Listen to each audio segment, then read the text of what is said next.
Hello students. In last lecture, we learned about the mathematical aspect of singular value decomposition and its relationship with eigen decomposition, and we also spoke about its generalizability to metrics of any size. In this video, we are going to discuss the physical significance of SVD, and again we will take the similar example, that is, let us say that A is of size m cross n, and we learned that we can decompose or factorize this m cross n matrix into the constituting m cross m, sigma m cross n, and V transpose n cross n. Now also, since we said that this will have elements only along its diagonals, but you see that it's not a square matrix. So what we typically do, rather than expressing this as m cross m and n cross n, we calculate the rank, which also indicates number of independent columns and rows present in a given matrix. And once we identify the rank as R, we can also decompose this as m cross R times R cross R into R cross n, because if rank of matrix is R, which has to be somewhere between 1 to minimum of m and n, the eigenvalues exceeding the R. So for example, if a matrix has rank of 2, but we are able to calculate for m cross m matrix the 5 eigenvalues, we will notice that if rank is indeed 2, the next 3 eigenvalues are going to be 0. Hence, rank would serve as a good characterization to contain the size of these inner dimensions. We also call these as the latent dimensions. As long as the outer values n and m are conserved and multiplication rules are followed, we should be able to get the approximation of m cross n matrix, which is represented by A in this particular case. Now the question arises, what these rank represents? What is the physical significance of singular value decomposition, so that we can apply this from the data science perspective. To understand that, let us try to look into an example to which all of us can relate. So here we have put together a rating of a few guys who have watched movies, and the movies that they watched were Avengers, Spider-Man, and Superman, and they also watched Titanic and Casablanca. So as we know that Avengers, Spider-Man, Superman, they are all superhero movies. On the other hand, Titanic, Casablanca, they are more on the romantic side. And some people watch them. So for example, Sahil watched it, and he is not a big buff of movies, but still he has some inclination towards superstar movies. So he rated all those movies as 111 and rated other movies which do not fall under the category of the superheroes as zeros. Similarly, Rahul, on the other hand, he doesn't like these superhero movies and rated all of them 0, and rated these romantic movies normally as 111. And Rohan, for example, he had strong inclination towards romantic movies versus he never liked the superheroes movie, so he rated as 0, 0. So one thing that we can clearly see, at least from our understanding, is that there are two kind of users who are present. So along the rows we have users, and we have two kind of users, one who like the action movies and one who doesn't like the action movies. Similarly, we have two kind of concepts. One is the action hero concept and another is the romantic concept. Now, when we perform its singular value decomposition, now you don't have to do it manually, but also you have learned how to do it by calculating the eigenvalues and eigenvectors associated with A transpose A and A transpose, but we'll not go back there. You can simply write a simple command on Python which says that la.svd of A should give you the eigenvalue decomposition of A. Now, when we look at the U, and now we are what we are taking is so it is clear that this is a 2 rank matrix, because you can ideally represent all these columns as the function of the 2 rows. This is a very simple example that we are considering, and unfortunately real world examples would always differ from that, but the concepts would generalize. Now, since this is a 2 rank matrix, we can say that the size of U would be 7 cross 2, size of sigma would be 2 cross 2, and the size of V transpose is also going to be 2 cross 5, as we learned, writing it in form of m cross R cross R, and R cross N.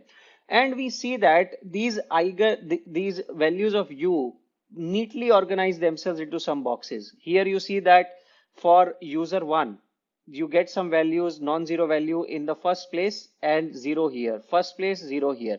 Now the physical interpretation is a little bit tricky because in this case we know that we are having two categories of movies and the users have rated them very discreetly, and you clearly see that this is clearly reflected in the how this U is partitioned. We say that if this is concept 1 and this is concept 2, this is sort of a mapping of user 1 to concept 1, user 2 to concept 2, user 3 to concept 3, uh, sorry, concept fair, user 3 to concept 1. And similarly, when you say that if the user has given 0 rating to Action Heroes movie, 0 would come here and non-zero number would come to the concept 2. Now, singular value decomposition will not tell us that what precisely this concept is, and that's where we have to apply our engineering or scientific acumen to understand what that specific mode represents.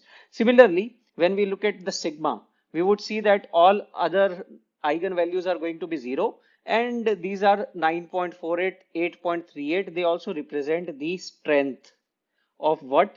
Strength of concept.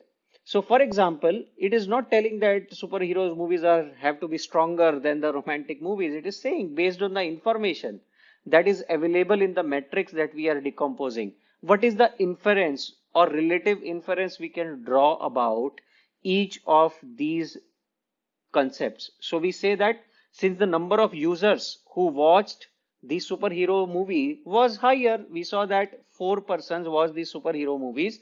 On the other hand, 3 persons watched and rated the romantic movies. That clearly reflects here that the strength of superhero movies is slightly higher, but not disproportionately higher based on the data that is available to us.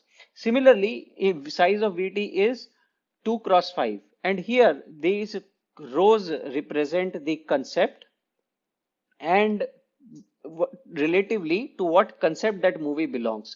We see that first 3 movies actually belong to concept 1, and hence we have a non-zero number here and totally 0 here, because again we said that users have rated these movies discreetly, and 0.71, 0.7 for the last 2 users who have for the last 2 movies which we know happen to fall in the romantic case. So when you combine all these things together, we say that we are ultimately grasping the concept and relating it to users in the U matrix.